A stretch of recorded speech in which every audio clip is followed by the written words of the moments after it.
A tea, my mother's funeral. My husband's mistress wore her missing jewelry. Gifts from him, she smirked. The detective tapped my shoulder. That's the $400,000 collection reported stolen. Shall we arrest them both now or after the service? The funeral director had warned me that grief could make people see things that weren't there. Hallucinations are common. He'd said gently, you might think you see your loved one in the crowd. But I wasn't hallucinating a blonde woman in the third row wearing my mother's emerald. The Burmese emerald suite, necklace, earrings and bracelet, had been my grandmother's passed to my mother on her wedding day. Worth $400,000, according to the insurance appraisal. It had vanished from Mom's house 3 weeks ago, along with several other pieces, sometime during her final days in hospice. And now I gleamed against the black dress of a woman I'd never seen before. I gripped the pew in front of me, trying to process what I was seeing. My husband Tom sat beside me, his hand on my back, in what should have been a comforting gesture. But I noticed he kept glancing toward the third row. Who was that? I whispered. He followed my gaze and went rigid. I don't know. Probably one of your mom's friends. My mother's friends were all in of 70s and 80s, occupying the front section of the church. This woman couldn't be older than 35, with the kind of blonde that came from a high-end salon and a dress that showed she knew exactly how good she looked in it. She was also wearing my mother's ruby ring. Father Martinez began the service, but I couldn't focus on his words. Every time I glanced back, I caught more details. The diamond tennis bracelet Mom wore every Sunday. The pearl drops that had been her mother's. Piece by piece, the missing collection adorned the stranger like she was a jewelry display. When we stood for the first hymn, she turned slightly, and her eyes met. She didn't look away. Instead, she smiled, a small, knowing smile that made my stomach drop, and touched the emerald necklace deliberately. I need air, I whispered to Tom, and slipped out the side door. In the courtyard, I pulled out my phone and scrolled to the photos I'd taken for the police report. Every missing piece was accounted for, decorating that woman like trophies. Mrs. Winters, I spun around to find Detective Patricia Morse, the officer handling Mom's staff case. She was in plain clothes, a black pantsuit appropriate for a funeral. Detective, what are you doing here? Following up on a tip, someone called about seeing the stolen jewelry. She studied my face. Was it you? No, I stopped. You can see it too. The woman inside, third row. Veronica Pearson. Interesting that she'd show up here. Detective Morse pulled out her phone, showing me a driver's license photo. Same blonde, same sharp features. Recognize her? No, should I? She's been on a radar for a while. Tends to befriend married men with access to valuable items. We've never been able to prove anything. She paused. Is your husband inside? Yes, he's... The implication hit me like cold water. No, Tom wouldn't. Detective Morse's expression was carefully neutral. How long was your mother in hospice? 6 weeks. And your husband had access to her house? We both did. We were checking on it, getting her mail, making sure. I stopped. Tom had volunteered for those tasks, insisted I say with Mama he handled the house. I've been grateful. Mrs. Winters, the detective said gently. I need you to go back inside. Act in Mama. Can you do that? You're going to arrest her? She's wearing $400,000 in stolen jewelry to the victim's funeral. Yes, I'm going to arrest her. But I need to do this carefully, if she's working with someone. She didn't finish, but she didn't need to. If Tom was involved, they needed him to reveal himself. I walked back into the church on unsteady legs. Tom looked relieved when I slid beside him. Feeling better, he whispered. Yes, I laced my fingers through his, knowing how his palm was sweating. The service continued, readings, hints, memories shared. When my aunt spoke about Mom's generosity, mentioning how she'd always promise her jewelry would stay in the family, I felt Palm's hand twitch. Finally, Father Martinez invited everyone to share their memories. Various friends stood, telling stories of Mom's kindness, her volunteer work, her laughter. Then the blonde woman stood. I didn't know Mrs. Morrison well. She began, her voice carrying clearly. But her generosity touched my life. She touched the necklace. Such beautiful gifts through someone who knew I treasured them. The church went silent. My aunts exchanged shocked looks, recognizing the jewelry. Tom's hand became a vice on mine. That's lovely, Father Martinez said uncertainly. Would you like to share more about? Actually, Detective Moore stood from the back row. I'd like to speak with you, Miss Pearson. Outside. Veronica's composure cracked slightly. I'm attending a funeral and wearing stolen property. We can do this quietly or I can arrest you in front of everyone. Your choice. These were gifts. Veronica's voice rose. I have proof. Perfect. You can show me outside. But Veronica wasn't moving. Instead, she turned to look directly at Tom. Tell them, baby, tell them you gave these to me. Every head of the church swiveled toward us. Tom released my hand, his face cycling through expressions: panic, calculation, resignation. Tom? My voice sounded strange, distant. He stood slowly.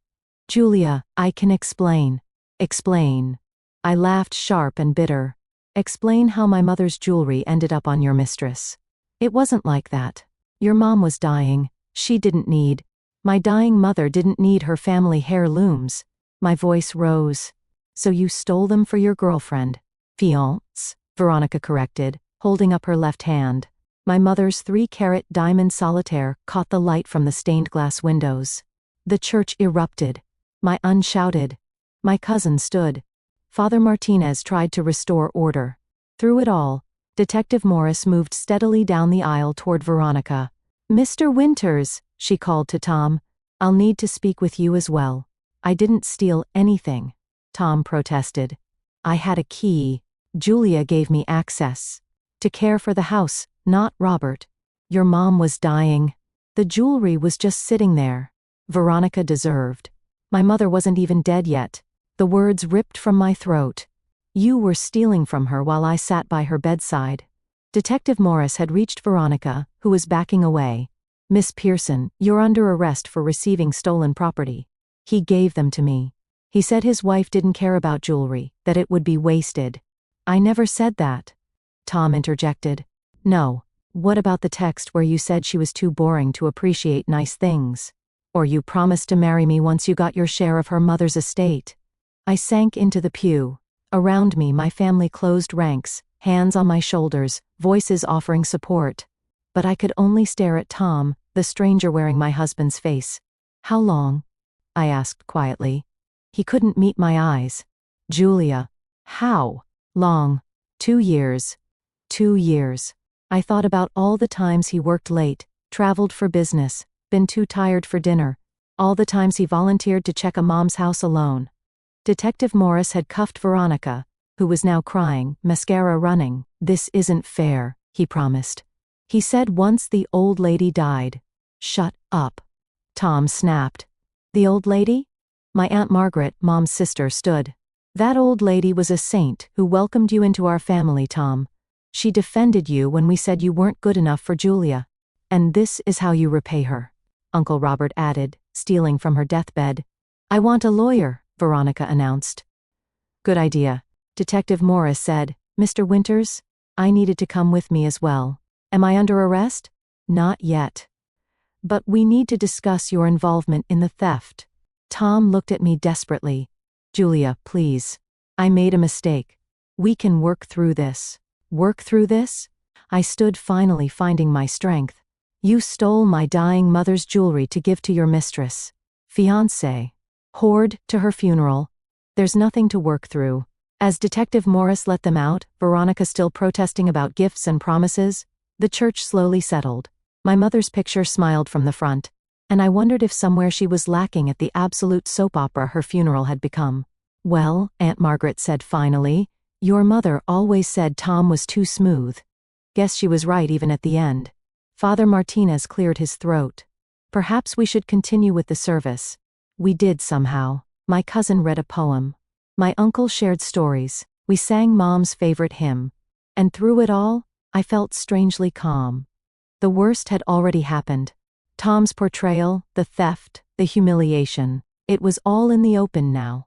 After the service in the reception hall, Detective Morris found me. We've recovered all the jewelry, she said. Miss Pearson was very cooperative once she realized your husband had lied about owning the pieces. What happens now? They'll both be charged. Theft, receiving stolen property, conspiracy. Your husband admitted to taking the jewelry but claims it was a loan. A loan? From a woman in hospice. Yes, his story needs work. She paused. I'm sorry it has happened at your mother's funeral. Actually, I said, surprising myself, I think Mom would have loved it. She always enjoyed a good drama, and she never liked Tom.